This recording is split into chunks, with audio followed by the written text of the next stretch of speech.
Καλώς ήρθατε και πάλι σε αυτή τη βαθιά βουτιά. Σήμερα πιάνουμε ένα γαλλικό κείμενο του 10ου αιώνα. Μοιάζει να είναι ένας οδηγός για εμπόρους. Ναι, ναι. Λέγεται Le Parfait Négociant, δηλαδή ο τέλειος έμπορος, και έχει χρονολογία 1675. Ακριβώς. Η ιδέα μας λοιπόν είναι να δούμε τι σήμαινε να είσαι καλός έμπορος τότε. Τι συμβουλές έδινε. Αυτό ακριβώς. Θα δούμε τις ιδιότητες που έπρεπε να έχει κανείς, τη σημασία που έδιναν, ας πούμε, στα λογιστικά βιβλία, αλλά και γενικότερα πώς έβλεπαν τον έμπορο στην κοινωνία. Μια ματιά, ξέρεις, στα θεμέλια του σημερινού εμπορίου. Ωραία. Ας μπούμε στο ψητό τότε.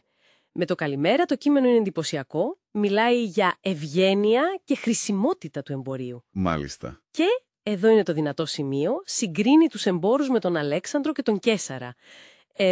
Λίγο τραβηγμένο δεν ακούγεται? Κοίτα, ακούγεται, αλλά δεν είναι τυχαίο. Καθόλου.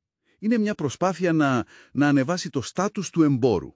Να του δώσει κύρος. Ακριβώς. Συνδέει το εμπόριο με τη δύναμη, την επέκταση, τις διεθνείς σχέσεις. Οι κατακτήσεις τους ήταν οικονομικές, κατάλαβες. Έφεραν πλούτο, συνδέαν κόσμο. Δεν ήταν απλά μια δουλειά. Ήταν κοινωνική λειτουργία. Και κάνει και διακρίσεις. Χονδρέμποροι, λιανοπολιτές. Κατανοητό. Πέρα από αυτή την, ας πούμε, ηρωική εικόνα, τι άλλο χρειαζόταν πρακτικά ένας έμπορος? Βλέπω ένα κεφάλαιο εδώ, «Combien il faut être prudent», πόσο συνετός πρέπει να είναι κανείς. Η σύνεση λοιπόν. Η σύνεση, ναι, είναι βασική. Θεμελιώδης. Και μαζί της ο συγγραφέας τονίζει την τάξη, την καλή πίστη, πολύ σημαντικό αυτό, και την αποφυγή δικαστικών τραβηγμάτων. Η αποφυγή των δικαστηρίων. Αυτό ακούγεται πολύ σύγχρονο, Διαχρονικότατο. Εξηγεί γιατί ήταν τόσο χρονοβόρες οι δίκες τότε, οι καταστροφικές. Δεν μπαίνει σε τρομέρες λεπτομέρειες, αλλά μπορούμε να φανταστούμε. Δικαστήρια σημαίνουν έξοδα, χρόνος χαμένος, αβεβαιότητα και κυρίως χτύπημα στη φήμη. Η φήμη ήταν το α και το ω για έναν έμπορο τότε. Βασίζονταν πολύ στην προσωπική εμπιστοσύνη. Μάλιστα. Η καλή φήμη. Γι' αυτό και η τήρηση των λογαριασμών ήταν τόσο κρίσιμη. Και φτάνουμε στα βιβλία. Comment il faut tenir le livre de compte. Πώς να κρατάς τα λογιστικά βιβλία. Ολόκληρο κεφάλαιο. Ακριβώς. Και περιγράφει ένα σύστημα, δεν είναι απλά σημείωσης. Μιλάει για 3 βασικά βιβλία. Το Livre Journal, το ημερολόγιο δηλαδή. Εκεί έγραφαν τις συναλλαγές με τη σειρά. Χρονολογικά. Ναι. Μετά, το Livre Grand Compte, το καθολικό ή μεγάλο βιβλίο. Εκεί τα οργάνωναν αναλογαριασμό. Πελάτες, προμηθευτές, είδη. Κατάλαβα, πιο αναλυτικά. Και υπήρχε και ένα Livre Brouillard, ένα πρόχειρο, για τις πρώτες σημειώσεις, πριν τα περάσουν καθαρά. Άρα μιλάμε για σύστημα κανονικό. Όχι απλά καταγραφή, αλλά έλεγχος, τάξη. Αυτό ακριβώς. Δεν είναι μόνο για να μην χάνουν λεφτά. Είναι δήλωση τάξης, μεθοδικότητας, άρα και αξιοπιστίας.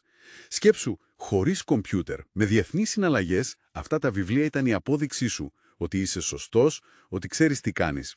Η οικονομική τάξη σήμαινε και ηθική τάξη. Λοιπόν, αν τα βάλουμε όλα κάτω, τι εικόνα φτιάχνει αυτό το κείμενο για τον τέλειο έμπορο?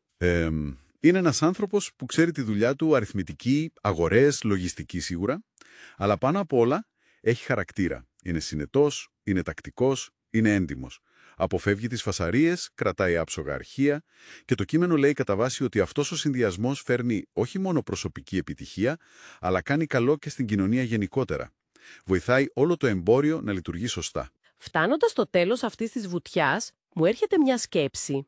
Αυτή η εικόνα του 17ου αιώνα, η έμφαση στην τάξη, την ηθική, την ακρίβεια, ακόμα και την κοινωνική χρησιμότητα, πώς στέκεται δίπλα στο σήμερα, στον σύγχρονο επιχειρηματικό κόσμο? Πολύ καλή ερώτηση αυτή.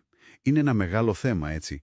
Ποιες από αυτές τις αρχές, η σύνεση ας πούμε, η ακρίβεια, η ιδέα ότι η δουλειά σου έχει αντίκτυπο στην κοινωνία, ποιες ισχύουν ακόμη και ποιες ίσως έχουν ξεθοριάσει λίγο ή φαντάζουν παλιωμοδίτικες στον σημερινό, συχνά πολύ σκληρό ανταγωνισμό. Μάλιστα.